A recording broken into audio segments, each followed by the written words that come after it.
Good evening, everybody, and welcome to Enlightening Your Way. I'm your host, Nancy Lombardo. We are airing live on the official Lily Dell Assembly Facebook page and YouTube channel. I'm a resident here in Lily Dell and the president of the Church of Living Spirit, which is an independent spiritualist church on the grounds here in Lily Dell. I'm a military veteran, retired police detective, fitness and yoga instructor, and wellness is my passion. This show is a combination of my many life experiences that will feature various topics and guests to help enrich one's mind, body, and soul on your pathway to healthy living. My website, Wellness with Nancy Lombardo, where my motto is protecting and serving your well-being.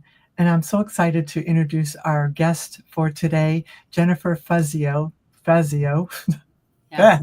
And I asked you that. Jennifer is an international psychic medium and mentor from Texas who owns the Intuitive Insight School of Metaphysics.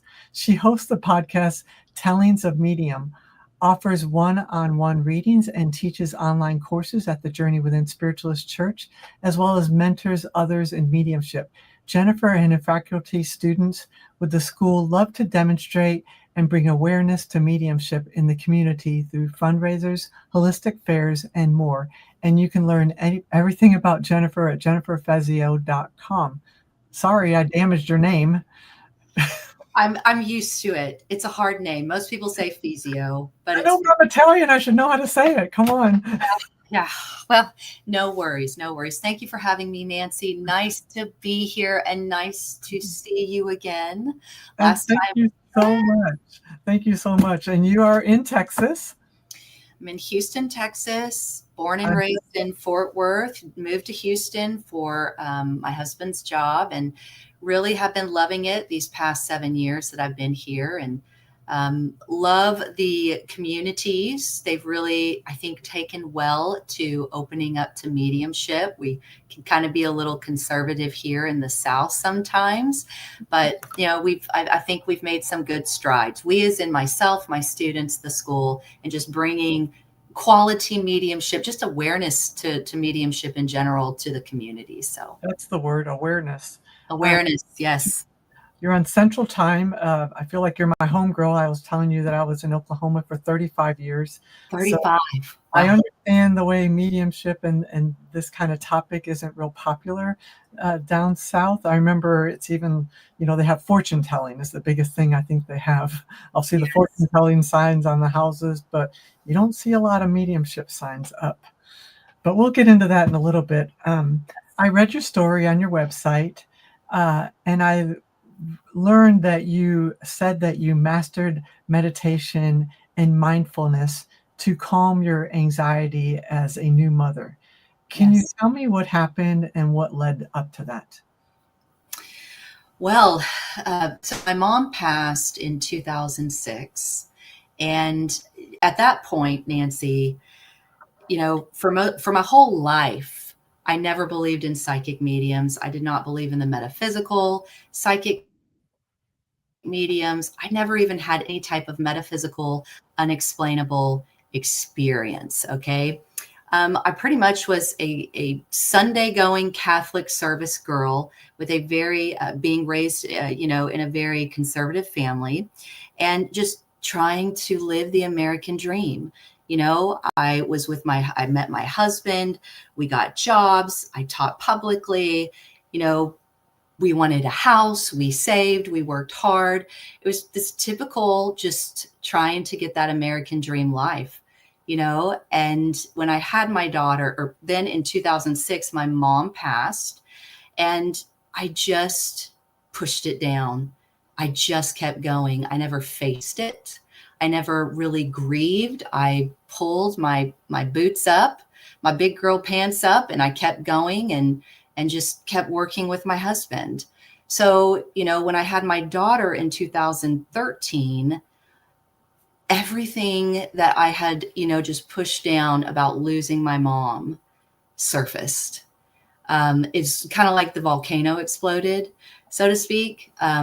So I went to a counselor and I worked through the loss of my mother finally.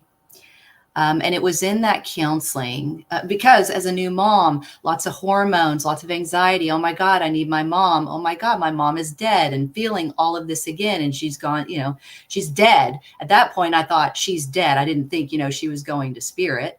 But it was all that volcano that erupted. And I just went to a counselor, and I went for like 10 months every week and just really worked through my mom's passing. And this counselor was wonderful in that she was big on mindfulness, Nancy, and just calming the mind, silencing the thoughts and the voice, the energy. And so when I mastered that, well, I say I mastered it. I mean, do we ever really master mindfulness? But when I finally could go through most of the day with this being quiet, I started having a few visions, and they would unfold later that day or in the next few days. And it was like a snapshot or a picture, Nancy. And I would realize that that vision I'd seen earlier came to fruition. So I think I was always having these spirit was always talking to me. Spirit always talks to all of us. But for my whole life, just that busy mind kind of blurred all that. It's, finally, after my daughter, the mindfulness, I think there was clarity in my mind to where I could just be aware of spirit speaking to me, and maybe even psychic receiving. I think it was spirit. So that's kind of hopefully answered your question. I know that was a long answer. Oh, A lot happened. Yeah. but I'm sure you've learned this since becoming a medium, that it does normally take a loss to get people on this path, right? I mean, as horrific as the pandemic was and so many lives lost, Yes. I knew, and many of us that lived here in Lilydale knew, people were going to start finding us and looking for us because they questioned, they wanted to search, they had these questions. They, is it possible? Can you really talk to dead people? Can you really communicate? All that started coming to fruition again for Yes. many people. So I understand that, and it's sad that it sometimes takes that traumatic event to have that awakening, but I truly understand that. Yeah. And you haven't, in the big picture of things, been a medium a very long time. You toted in 2014 that was the year that your life changed forever. So can you tell us what happened in 2014? Yeah, that basically was a year and a half after my daughter had been born, when all of that awareness and that mindfulness took place. And I really think, so to go a little bit deeper in this story, Nancy, in 2014, when I was having those visions and I was connecting, wait a minute, I'm feeling images kind of pop into my mind, and I think they mean something, in that moment, I became very afraid. And I remember I reached out to a local psychic in 2014, which for a Catholic girl raised very conservatively, it was very scary. And so I saw a psychic for the first time in my life, because there was no way I was going to reach out to my doctor, my Western, my physician, and tell them this, especially as a new mom. It's just very scary. And we just didn't want to go down that road. So I did what I thought I should do based on all the movies I'd seen. And I reached out to a psychic, right? That's funny. Yeah, right. Well, that's all the knowledge I had of like psychic mediums. So I remember I went and saw a local psychic, and I sat down with her, Nancy.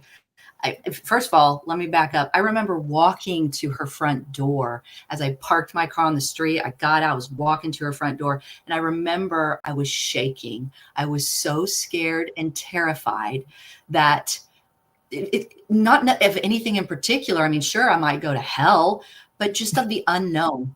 Like being raised Catholic, it's terrible, right? Oh, yeah.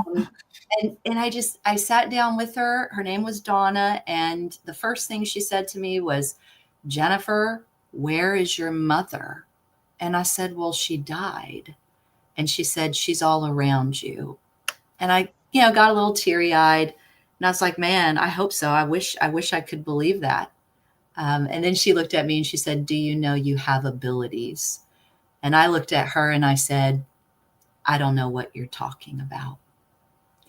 And then, long story short, she invited me to her circle, her monthly circle she held.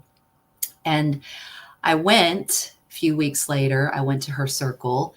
And I remember I brought my first contact. I wouldn't even call it that. I was snatching images from a friend's father in spirit. But so technically, it was my first contact to bring from spirit. Uh, and and I think, honestly, Nancy, there wasn't this big, oh my God, I'm a medium, or oh, this is real. There was just this knowing and acceptance of, this is what I am. This makes sense. I never, ever doubted it or questioned it from my very first contact. And when I drove home from Circle that night, after I brought my first contact, I was a smoker at the time. I don't smoke anymore. But I was a smoker, Nancy, and I thought it was the coolest thing what had happened. I was trying to process it. And I was smoking in my car, one cigarette right after the other. I was excited because I knew that if what I'd just done in that circle and pull those images, right, of my friend's father, if that was truly mediumship, and feeling him and seeing him smile and laugh, right? That was really mediumship. Then I had been doing it my whole life. And I wasn't about, am I a medium? I was like, oh, I've been a medium my whole life. And seeing spirit and seeing people and feeling things, all that busyness my whole life. And I just didn't realize it. So there was this acceptance of, this makes sense. I'm excited. And I never doubted and I never looked back. So, 2014 was just monumental. I never looked back and I kept going, never looked back, never stopped. Like always, I mean, for, 12 years, 11 years now, it's just been going forward with spirit. I love that. Is there Yeah. anything in particular you can think of as a child where you had contact?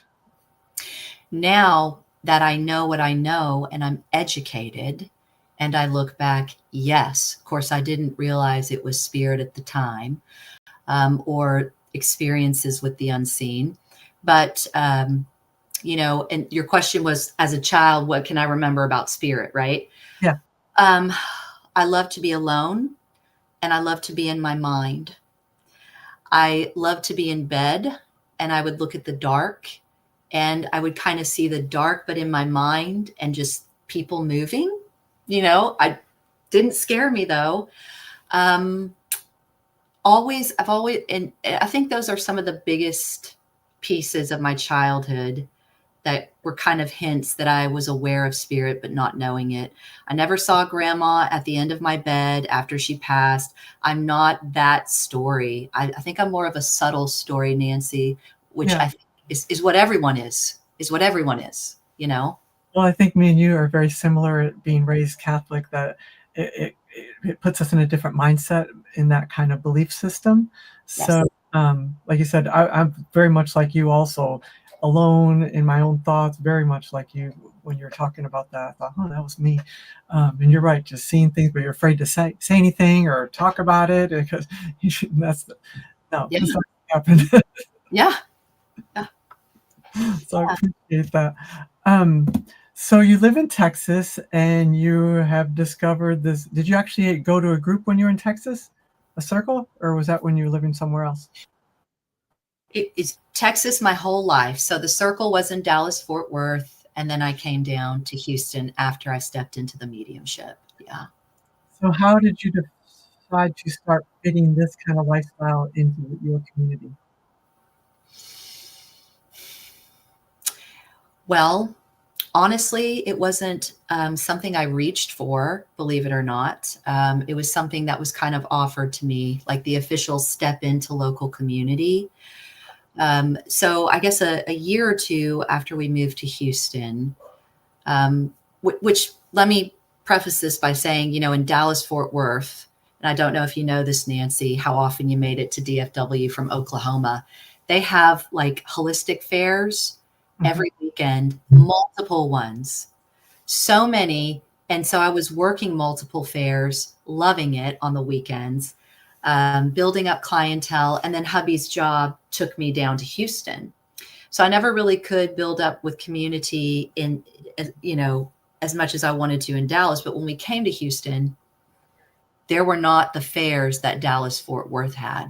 There were no circles. There were no local, there was nothing. There were no local circles, mediums running circles. So I started my first podcast, and that was kind of my outlet. And I kept my Dallas clients. I did a little bit of work with some of those mainstream businesses where you call in for the psychics, like Kasamba and all that. I did, and I was like, let me do this. There's no fairs to work in Houston. So I want to read, I want to work for people. So I did that, and I'm happy I did. I got to discover, what it's like to be one of those phone in, psychics, and kind of get your profile going and be in that arena. But then after, a year or two of the podcast in that, I remember I went to explore a local historic town, Richmond, close by to my house, which we'd never ventured there. This was divine timing coming in, because hubby, daughter, and I finally ventured to this close little historic town a year or two after we, moved down to Houston. And I fell in love with it. It was built in the 1880s. There was this awesome antique shop I walked into, and honestly, that was a pivotal moment, because what happened from visiting the antique store was that I met the store owner, Becky, who's now the mayor of Richmond, by the way. And she was the ghost tour lady of the whole town. Okay. And it was so crazy. And so I walk in, and she's talking about her ghost tours. And I said, I'm a psychic medium. This is great. And she wanted me to read for her on the spot. I brought her uncle through, who, crazy enough, had been the old mayor of the town. Now, Becky wasn't mayor when I read for her. She was going to become mayor, but I brought her uncle through, who had been mayor. And I'm so glad I did a clear contact, because after that contact, Nancy, she looked at me and she said, this might be kind of cool having a medium in my store with my ghost tours. She said, I have a 9 by 9 foot office back there. It's not being used. Do you want it? And I just like, a physical office for this. And so the rest was history. I took the spot. Word got round. Oh my gosh, Becky has a medium in her shop. Word of mouth, Nancy, never underestimate that. That is everything that my clientele runs on, that my business is word of mouth and the mediumship we bring in these sessions. I mean, it's it. And so then it took off, and I was in the community, and let's do this fundraiser. Can we have you? Can we use you? Can you group read? And it was uncharted territory. You see, there's not a medium on every corner. So, but I was terrified. I took the bait. I grabbed the 9 by 9 foot office, which, mind you, I've had a lot bigger spaces after that, but I loved that 9 by 9 foot space, Nancy, in the back of the antique store. I mean, this was a Ghost Whisperer all over. It was totally Jennifer Love. I mean, I couldn't believe it. So I was kind of pushed out into the community. I was scared, but I did it. And the rest is history, You know how it goes. Am I talking too much? Do you need to ask? No, I was just going to say that I think it was divine timing. It was so divine. Like, everything has been divine timing with spirit and what I do with my mediumship and taking. I mean, but it's like so obviously divine timing. It's like, are you kidding me? A antique store, the ghost tour lady bringing her uncle. She has an office. Okay, let's do this. I mean, it just knocked my socks off. And I'm grateful. I'm grateful to her to this day, because it really catapulted me into Richmond by being known as a medium. But then my clients would become my students, and they could catapult into their mediumship. And then now all these surrounding cities of Richmond sharing their mediumship. Yeah. Yeah. It's really I'm so shocked that Dallas Fort Worth, Houston's huge. That Houston really didn't have much, and Dallas is full of it. So that was just really shocking to hear that. It was very shocking. It was a little, it was very saddening to me, very saddening. But they are starting to do more that are holistic health. And sometimes they do allow the readers or the sensitives into work. And so I have a lot of students kind of knocking on those doors, testing the, and we're hosting ours now. I hosted one for many years at a space I had in Rosenberg, which is just down the street from Richmond, when I outgrew the 9 by 9 foot office.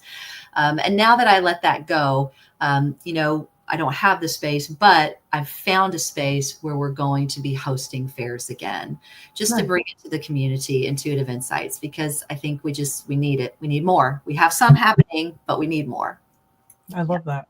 Yeah. Well, I know we talked a little bit before we went live, and our lovely Lilydale audience loves to hear the stories. How did a Texas girl find Lilydale? Yes. So, well, when I studied under Mavis Batilla, I had done a full year of mentorship with her. And when I went to start year 2, they had added some advanced mediums to the class. And I'll never forget that first class.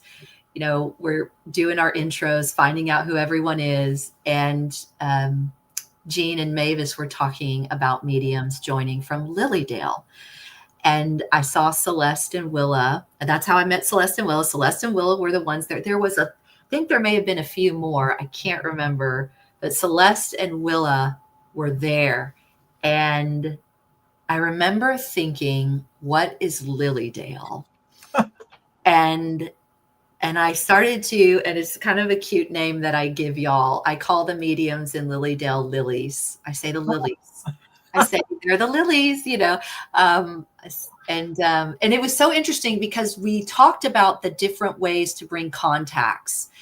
And it was so cool to see, because obviously y'all have a certain way when the mediums in Lilydale have a technique that they use when they do these beautiful, forest temple services, stump service, in the church services. You have a very direct, quick, fast way. So it was so amazing to see all of us learn kind of the navigation of away from that into what Mavis did, and then also to learn kind of what they were used to. That was my first time for that too. And it was fascinating. So anyway, that's how I came to know about Lilydale, and then researched it, and then finally made my way up there last summer, 2024, and visited for the first time. And it just fell in love with it. Yeah.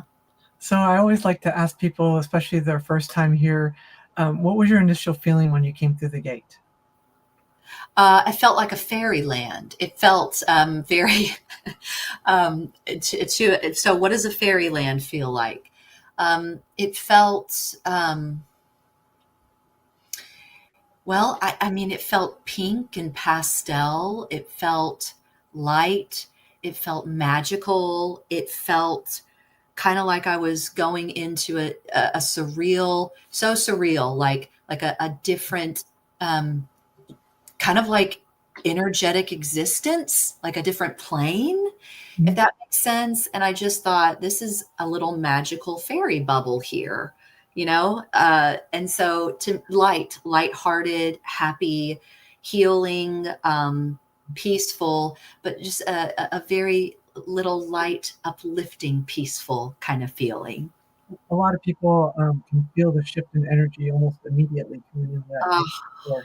Definitely a shift of energy. Yes. In the winter, they call us the snow globe because of all this bubble. Yes, it's just what it feels like, and it's stepping into a different world here. So we definitely it's like taking a step back in time for sure, with the small roads and the quaint little houses. I like that. Did you have a particular place that you liked in Lilydale more than anything else?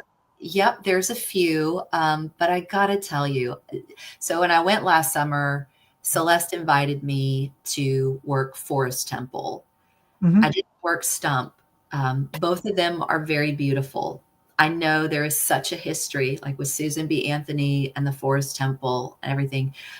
But I gotta say, the stump, the trees, so high you can hardly see the sky, benches, nature, and mediumship happening in the middle of earth, and I mean, that's what it felt like to me. That the first time I saw stump service, literally, Nancy, when I got off the plane in Houston, I looked, and the next day I was home, I looked for plots of land to buy for my school.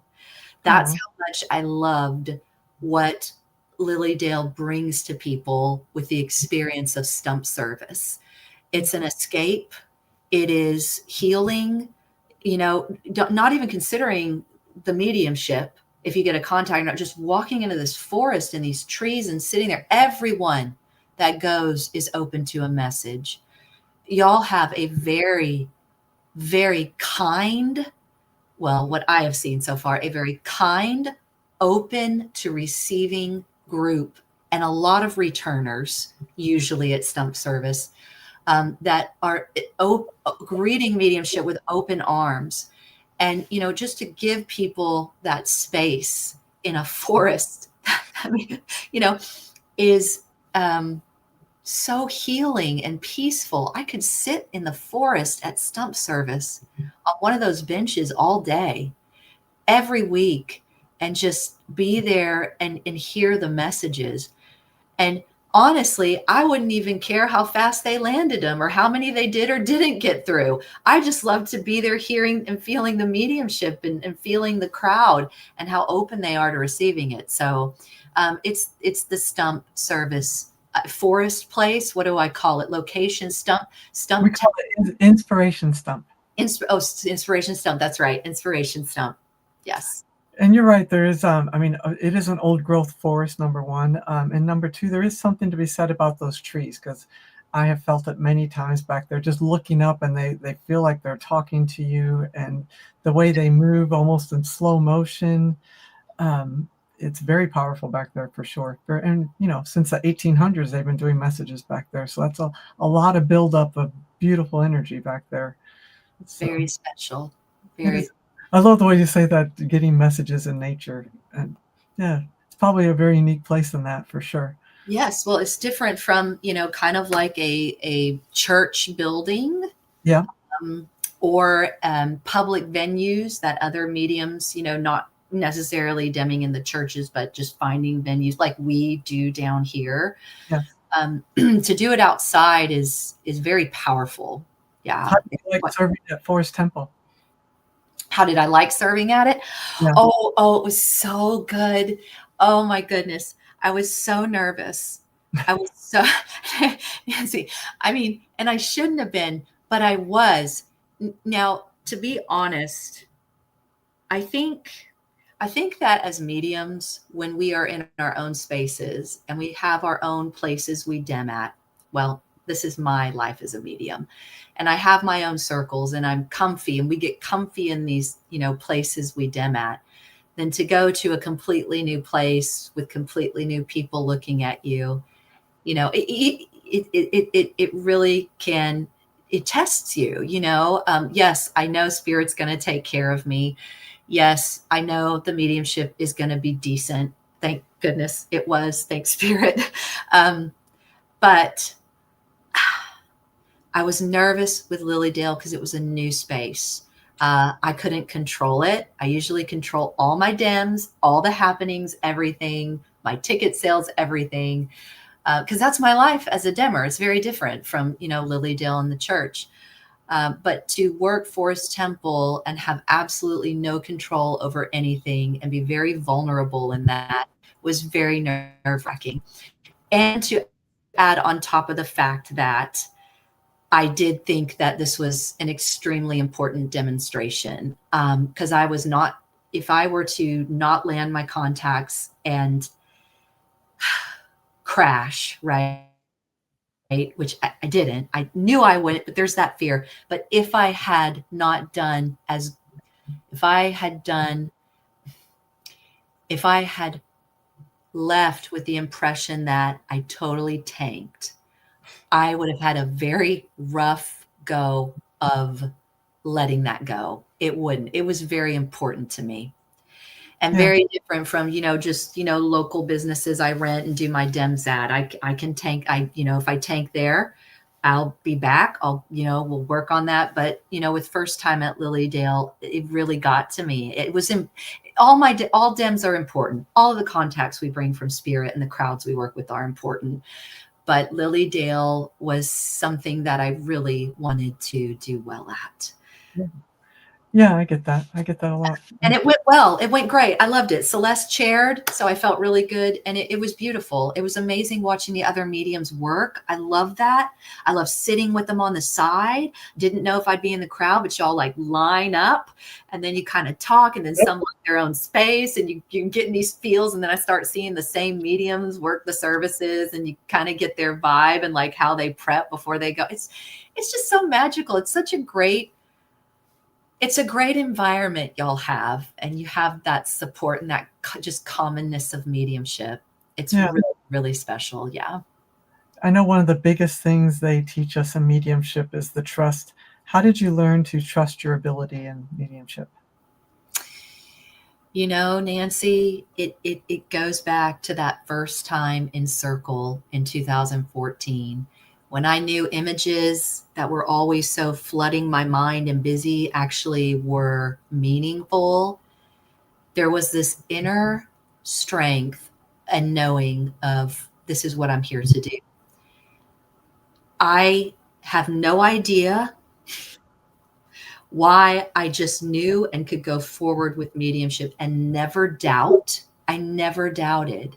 I always trusted that I was a medium and that what I received was substantial. So I think that trusting the receivings and trusting my mediumship, trusting being a medium was never an issue. But I mean, honestly, Nancy, I don't think I've ever doubted. Even in the beginning, when I started training or doing these self-taught courses, right? Where they're talking about the clairs, and then spirit can come in this way and you can see people know this way. I never had any reason to doubt what I was getting. I believed it all. And then when I went to those local circles and I kept going back, and then I started training, with Mavis, it was never that I doubted my receiving. I think if anything, it was just more of, I need to understand better how this image doesn't mean what it is. So I always trust everything I get from spirit. I love that. Does that answer your question? I have a tendency to really go on and on when I answer these questions, so feel free to say. I like the thought process in it, so that's a good thing. So what do you consider some of your personal foundations of your mediumship? Personal foundations, as in what it is, ethics, what? Yeah, your core foundation. My core foundation about mediumship is that I believe that we all can tap into our abilities. I believe that, and this is based on experience and working with students and doing this for 12 years, which I know is nothing compared to some, but to me, my 12 years, what I have been led to believe that form these foundations is that we all can do this. I think these clairs, these senses are all connected to our energetic body. I don't think it's a pick and choose thing when our souls come into our bodies. We all can tap into it. I feel like another strong foundational belief I have in my mediumship is that we are here to share it, and we are here to tap in. I absolutely do not agree with closet mediums. I feel like if you're going to take the time to pay and train and develop, you are meant to share this with people. I think we all are. I think we're all supposed to tap into this connection with spirit. We are connected to it, all of us. But we're here to use it We have it. We all have it, to use it, to share it, to get it out there. And I think that the time for mediumship is always. I think if you ask me what my foundations are, those have got to be the cores, Yeah. and in our sessions, we're here to inspire others, to tap into their own abilities or their own connection to spirit. I love that, because that was the question right underneath was, what do you say to people who think they can't be a medium? Because we try to say that to people all the time here, that everybody is a medium. It's just a matter of whether you want to tap into that right brain or not, or develop it for sure, but everybody is a medium. Yeah. Yeah. So what do I say to people that think they can't do it? Is that Yeah. the question? Well, I tell them everyone can do this. And sometimes I really kind of challenge them, if they are thinking about doing my classes or my training. I will persuade them and talk with them once, and I will tell them, you can do this. Just trust me, work with my students. You have to speak to people and train and just trust and get it out and get that confirmation from other people to help you believe you are. But you got to give it a go. You got to try. And I think that's kind of the scariest thing for some people, is to put it out there and get that confirmation from others to validate to them, wow, something unexplainable is happening. Um, but I think that's essentially what causes the doubters to believe, that they're mediums. They have to receive themselves. It's not about watching other mediums. It's not even about going to see a medium who gives you this insane evidence and says your mom in spirit is with you. It's about them doing it themselves to get that proof that it is real, and yes, they can do it. So I challenge them to do it themselves, and I do urge them to watch my students STEM. Think they usually reach out about the program, my programs or classes, and they're doubtful, they're scared, and I urge them to trust and try it. And then you kind of just hope that they go for it. I don't believe in overly bombarding people. I'll tell you once, I'll give you the space, I'll show you how to get to the trough to drink, but you have to do it then after that. Yeah. I know one thing you said, I was watching your video today, that you really need to find someone that you resonate with for sure.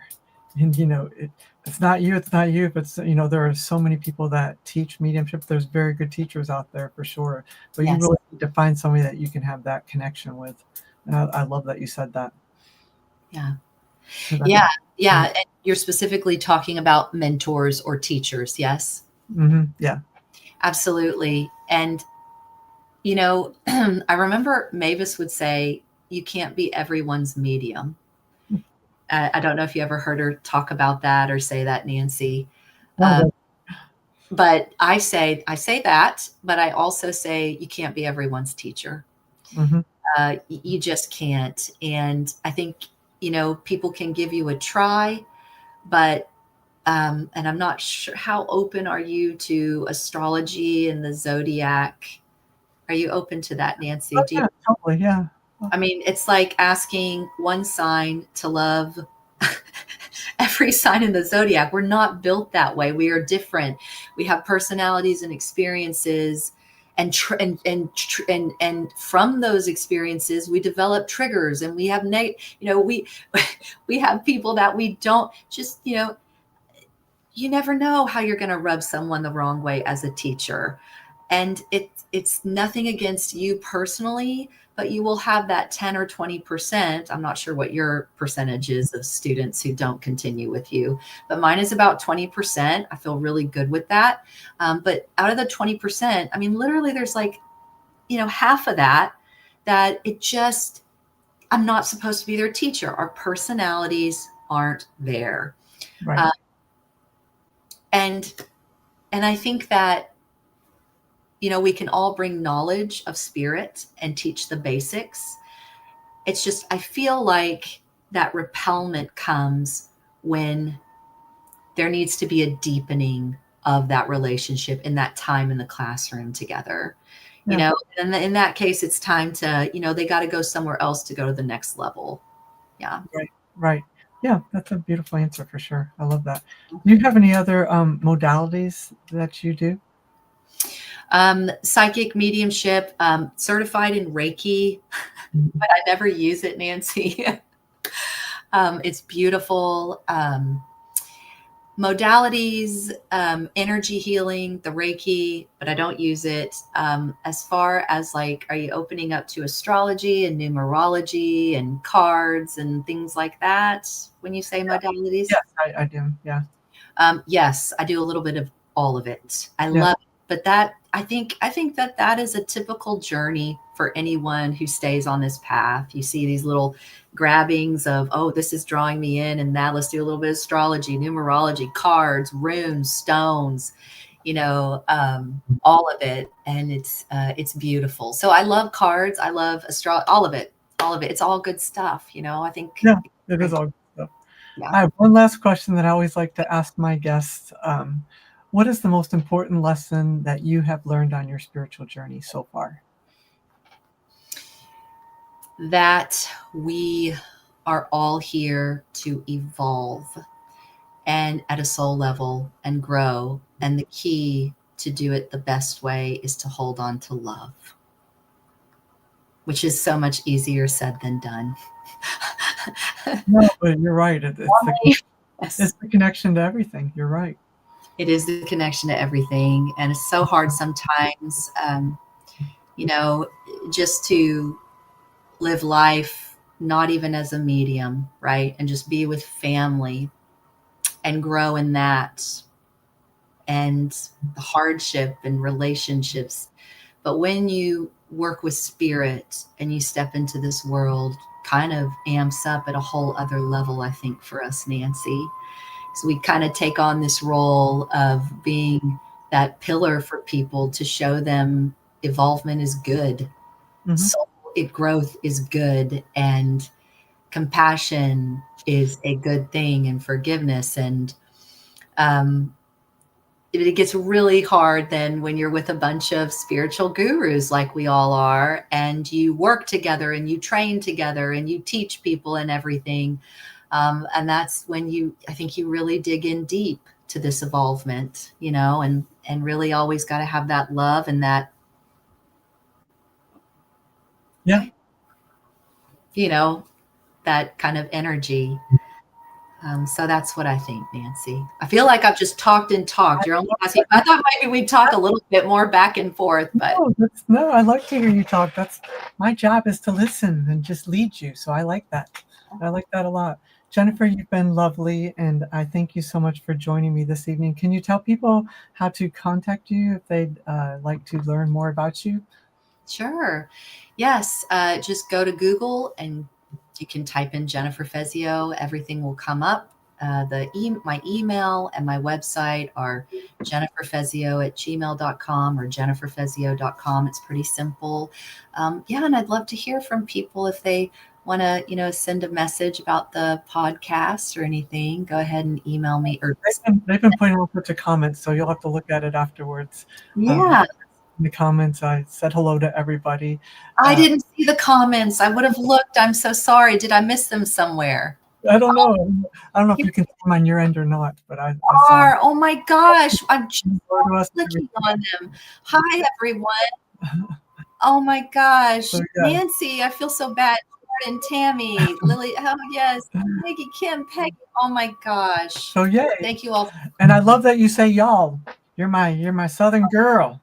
So no, it's a good thing. I feel like I'm back in Oklahoma again. So not bad. Thank you again for joining us. Thank you all for joining us very much. I'll be back again in a couple weeks with another episode of Enlightening Your Way. Please check back here on the official Lilydale Assembly Facebook page for everything that's happening in Lilydale. We do have online courses still going on throughout the year. Just check back on this page often to see everything that's going on in Lilydale. If you'd please like my page, also Wellness with Nancy Lombardo, and Instagram, nancy.k.lombardo, where my motto is protecting and serving your well-being. Thank you also very much for being here, and good evening, everybody. Thank you, Nancy. Thank you.